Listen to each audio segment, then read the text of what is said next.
वंदे मातरम मित्रों। हमारा परम सौभाग्य है कि हम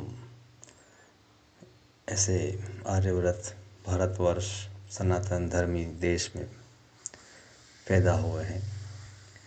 हम और भी सौभाग्यशाली हैं कि हमारे बैकग्राउंड में, हमारे हेरिटेज में, हमारे जो फोरफादर्स हैं उनका ईश्वर के प्रति जो समर्पण, जो आदर भाव, जो तपस्वी भाव है, उसका अंश हमें मिला है।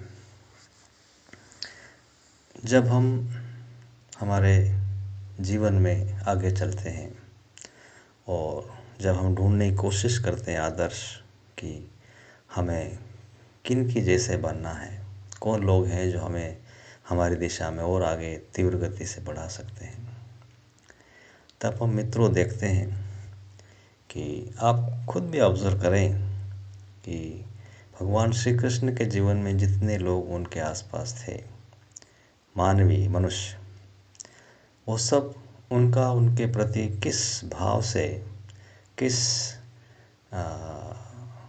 आत्मीय अनन्य समर्पण के साथ उनका संबंध था।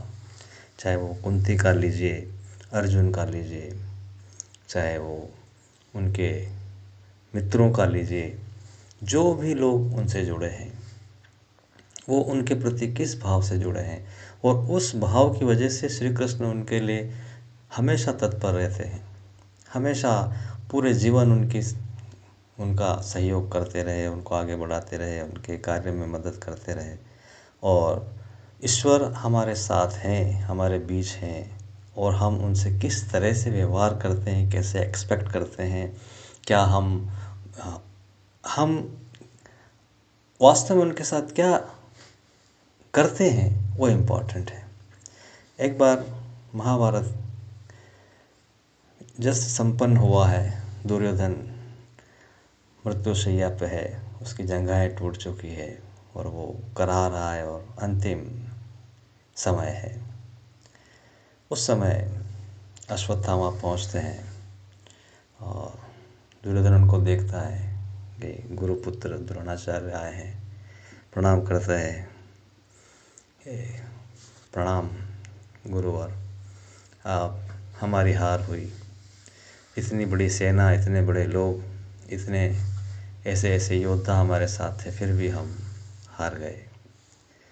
अश्वत्थामा कहते हैं कि महाराज, ये आपकी हार नहीं, आपकी नीतियों की हार है, और आपने जिस जिस तरह से डिसीजंस लिए वो सब एक के बाद एक इस तरह से होते गए कि हमारी हार हुई।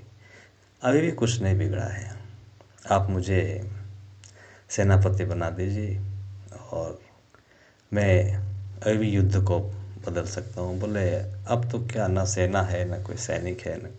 नहीं नहीं, अभी जो कुछ बचे हैं कृतवर्मा, कृपाचार्य और मैं हूँ, आप हैं, आप राजा हैं, आप मेरा अभिषेक करिए और मैं करता हूँ, और देखिए मैं बदल देता हूँ सब कुछ। वो कहता है चलो देखें, शायद इसमें भी कोई रास्ता हो। वो अपने रक्त से, बहते हुए रक्त से उनका तिलक करते हैं। बोला आप हमारे सेनापति हैं। बोले कल सूर्योदय तक मैं 5 पांडव के सिर ले आऊँगा आपके पास। और वहाँ से चलते हैं।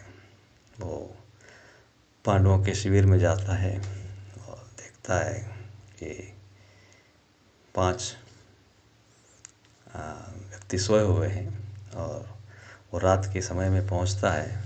और ये कहानी सब जानते हैं हम कि वो उनके सर को काट लेता है और बांध के ले जाता है और दुर्योधन के सामने समर्पित करता है।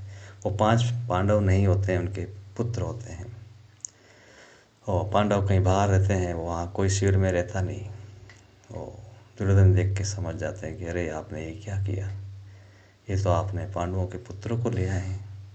ये हमारे वंश की आखिरी निशानी थी, जो हमारा कोई वंश कर्म, हमारा श्राद्ध कर्म करने वाले थे, उनको भी आपने नष्ट कर दिया।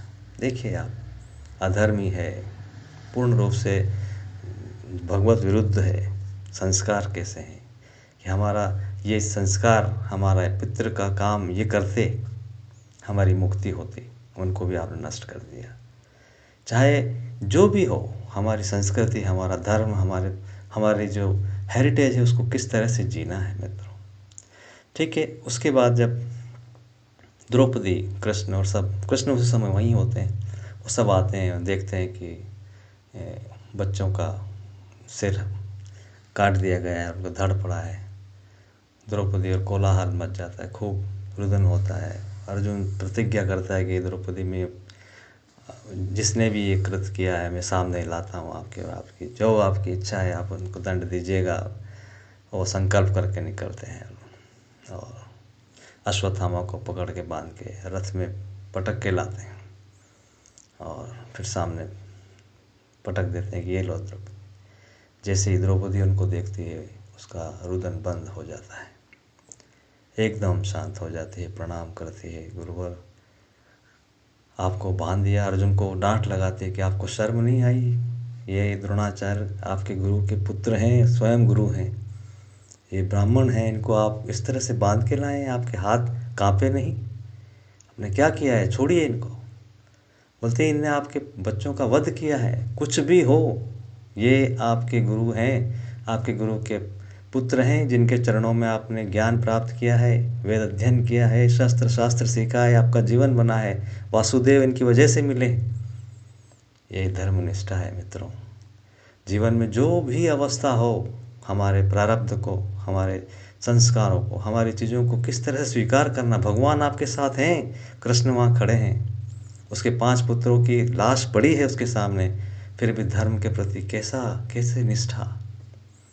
ये जीवन में ये उतारने की आवश्यकता है मित्रों कि हम जिस संस्कृति में, जिस संस्कार में, जिस हेरिटेज में जी रहे हैं, उसके लिए हम कितना जीवन में सांस लेते हैं, उसका रिस्पॉन्स ईश्वर करते हैं।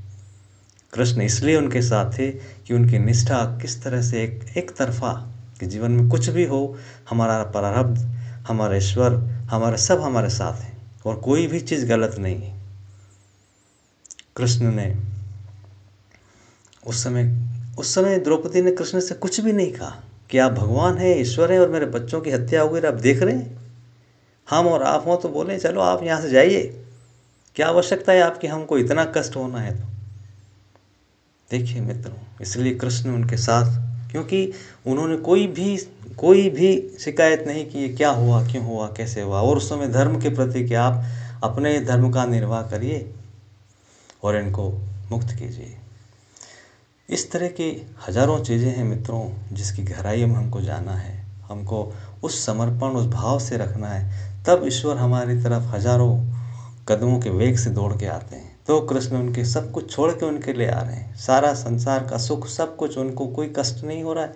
महाभारत युद्ध में देखिए, कृष्ण को कुछ नहीं हुआ होगा, सारथी के ऊपर कितने बाण चलते, कितना कष्ट उठाया, और हर चीज़ मुस्कुराहट के साथ। जीवन में इन सब वैल्यूज़ को बहुत कुछ हमें सबसे पहले तो समझना है और धीरे धीरे करके उनको अपनी चेतना में उतारना है और उनके हिसाब से जीवन को जीना है। और उनका जो कुछ भी हमारे प्रति निर्णय होता है उसको सर्वोपरि मानकर शिरोधार्य करना है, तभी हम कदम दर कदम इस दिशा में चल पाएंगे मित्रों। वंदे मातरम।